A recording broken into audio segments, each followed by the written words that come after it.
我老公要去人民大学做一个演讲，在家狂背中国古诗词，那古诗词让他背的呀，我求你一定看到最后，俺家阿姨都让他气辞职了。他呢是被邀请去一个关于中西方文化与文学研究中心的成立仪式，本来呢人家就是邀请他去参加这么个仪式，但是他领导给他打了个电话，说很可能啊会问到你，那你就发个言，讲两句，你呢重视一下，准备一下。其实人领导也知道他汉语不好，压根就不需要他说多复杂的话，但是他自己呢想表现，就是要表现他也是对中国古典文学充满好奇，乐于探索的。我这边工作呢，他来我公司找我，就非得让我帮他准备。我说那中国古典文学你得从4大名著说起吧，那4大名著都有啥呀？他说孩子有的小猴子，什么玩意儿？还有的什么？我才明白是《西游记》。我说还有啥？他说还有那个甜心找不到我。当然就是教训。到这儿4大名著在我心里我已经彻底放弃了。我说要不然就这样，你整个讲话你用英文说，你话说完了你加2句中文，这样就能表达你的诚意了。他说那你就教我2句在这个场合非常合适的中国古诗词，我背一下。但是这个时候他已经还有1天准备时间就要讲话了，所以他心里非常紧张。他越紧张他越听不清我说的啥，他在不知道啥意思。哎呀妈，给我们气的呀！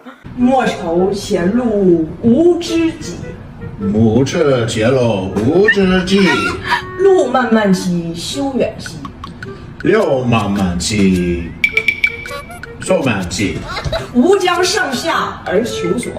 我在上下找厕所。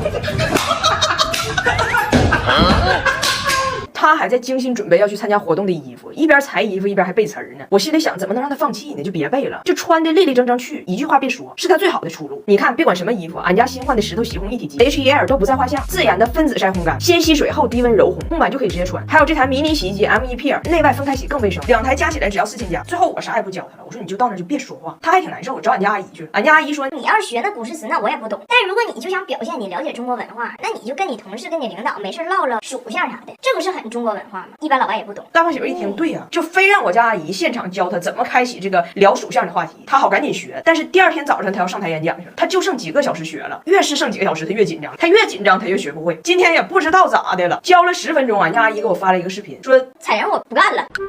我让你老婆看看你学的怎么样。OK。你领导属什么Maybe tiger。你可以跟他说，我属老鼠，你属虎。我是老鼠，草是虎儿。老虎，老虎。你属虎。我是老鼠，你是猴。你是虎，老虎。我是老鼠，你是猴。老虎。老虎啊！你们老板有没有问你属相？你属老鼠，谁属狗？我是老鼠，谁是狗？我属老鼠，谁属狗？我是老鼠，谁是狗？我属老鼠，你属虎，谁属狗？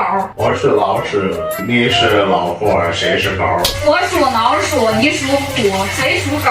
我是老鼠，你是猴，谁是狗？这谁教的会呀？我可教不了他，我可教不了他。大胖媳妇到底是凭借着一己之力把我们5·1调休制度给教化。关于这个调休制度吧，大胖媳妇一直是非常不理解的。这不马上5·1要放假了吗？他本来是万分愉快，突然听说要在你放假的前边和后边把你放的班给补回来，这个事儿他崩溃，无比懊恼，来我们公司问我，你确定你也要实行这个招别人在背后骂死你这个机制吗？我说全国都这么调休，那我们肯定也这么调啊。他就疯了，他说你看啊，放一个5·1，把后边的假期给提前用了。从你的角度来剖析啊，你就这么想的，我选择哪天放，别人就得哪天放。后边的假期，哎，你提前给我，后边就不给你了，不可商榷。那如果是这样的话，你的同事现在也可以跟你提出要求，我选择今天发我后边所有的工资，你就把今天到我60岁的工资提前给我，后边我也不管你要了，不管你要了，不可商榷。他还来劲了，就继续无限类比啊，给我整的骑虎难下的。他说这还好比昨天不让你吃饭，明天不让你吃饭，今天就使劲吃，往死吃，不吃不行。昨天不许上厕所，明天不许上厕所，今天就使劲拉，往死拉，不拉不行。是拉，我没有，没有也得拉，是拉。而且更离谱的是，所有的人，全国的人都今天拉，你上厕所排不上号，你说我换一天拉行不行？不行，憋着。Yeah, but I want the salary from next month. It's all the same. You just take it over. 不拉是。但是他其实很幸运，虽然28号他调休，但是调休那个日期呢赶上他没有课。我说那其实咱大铁姐弟那个账号挺长时间都没发大胖媳妇和拿铁的吃播了，咱就那天把他录了呗。然后大胖媳妇晚上来我们公司蹭饭，我不在，他就问我的同事们，你们说实话，你们对调休到底怎么想？是否和我一样憎恨，只是不敢说？你们说实话。我反正也不在，我同事就实话实说了，说谁喜欢调休啊？哪怕5·1不放那么多天都不想调休。大胖媳妇说，那你就交给我，我一定给你们搅黄。第二天他的确把调休给搅黄了，但是因为张大铁告状也到底是露馅儿，最终我在家跟他斗智斗勇，同事们得以轻松放假，我还送了他们1人1瓶理肤泉光电霜。这抗老面霜是我最近独宠，加班皮肤状态差，上妆还卡纹，用完紧致饱满多了，雪绒质地，乳化透明，肤感好，光速新生科技的有效抗老，还得看它咋搅黄的呢？第二天早上他跟我说他有病了，哎呀，胃难受，肚子疼，肠胃炎，不能起床，更不能吃播了。我当时我是稍微有点不太相信，因为我认识大胖媳妇这么多年，她得了任何病也从来没拒绝过吃，我好几次推门而入，想抓她个没有病的现行，但是好像她真有病，就搁那躺着，直到张大铁告完状，我再进去。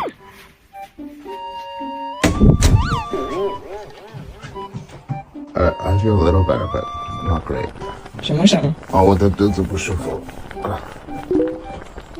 哎，你嘎鸡窝冒气了，这面我不知道，我拿铁他玩了。我也不知道，什么人在冒气呀？怎么个事儿？俺家的风琴上火了。妈，那你有没有把火给灭呢？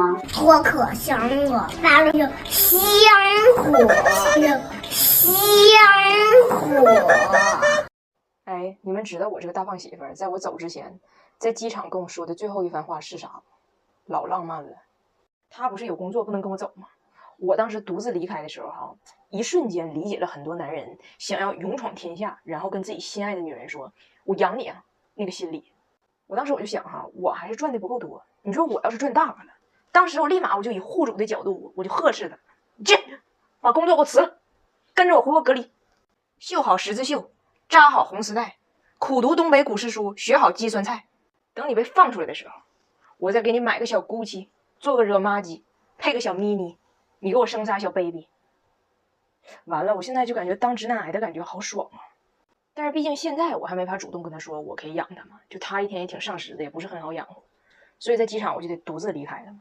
哎呀妈呀，多少年都没真正拥抱过的老夫老妻了，我老公居然突然之间主动索抱。我吧也不是说就不能拥抱他，主要是他这个肚子吧顶出来3指，我现在这肚子呢也能有20万，俺俩一拥抱挤肚子，你要想不挤吧，你就得咱说撅着屁股拥抱，你说跟大力选手似的，也挺不值的。完事儿，我大胖媳妇抱着我就跟我说啊，我有话要跟你说。我大胖媳妇吧，平时跟俺俩性格差不多，就没有一本正经说话的这个能力。哎呀，当时我说你说吧，什么事儿我能承受得了。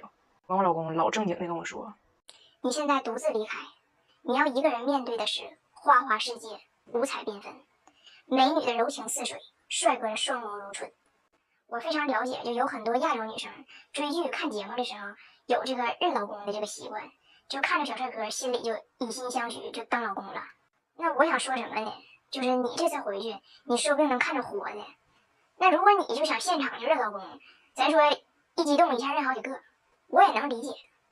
只要你记住，你还有个大老公在伦敦等着你就行。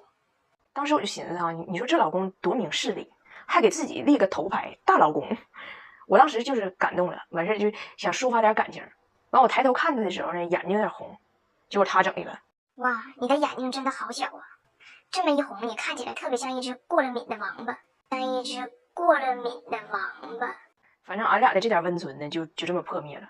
完我跟他说，我说你呢，既然这么贴心，我呢也不能没有表示，我给你准备了一个小媳妇儿，现在在家呢。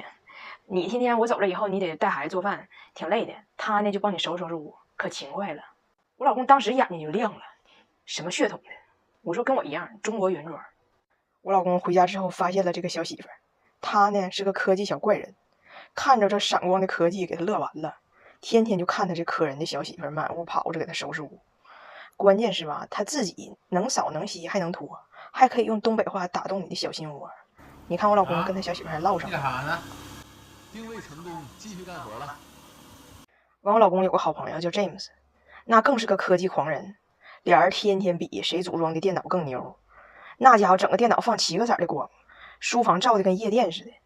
我老公在电脑上财力不如人，一直没占上风，就拎着这个高科技酷炫贤妻机器人跑 James 家跟人嘚瑟去了。而且为了造势啊，我老公居然自己带着个无人机去的。你说你上人家室内，你除了自己吐脑勺子，你能航拍个什么玩意儿呢？完事，这俩大老爷们无声的瞻仰着人类科技文明的伟大结晶，都不动地方。这东西呢，特别适合你自己特别懒或者特别忙的，你就给他空间，放手让他大胆去爱吧。给你收拾屋的同时，肯定啥也不碰，啥也不打。充一次电，你200平的房子也能给你一次性收拾完。当然了，如果你家300平，你也不用跟我说话，我也不是很喜欢你。但是现在问题来了，James 的意思呢，就是这机器人已经在他家都建图了，那就别让他走了。反正人家乔迁，俺俩也没送啥东西。你说人家爱的执着不放手了，我老公这回后悔他嘚瑟了。在那会儿，人家这是我媳妇给我的，为了得到她，你都不知道我承诺了多么厚重的代价。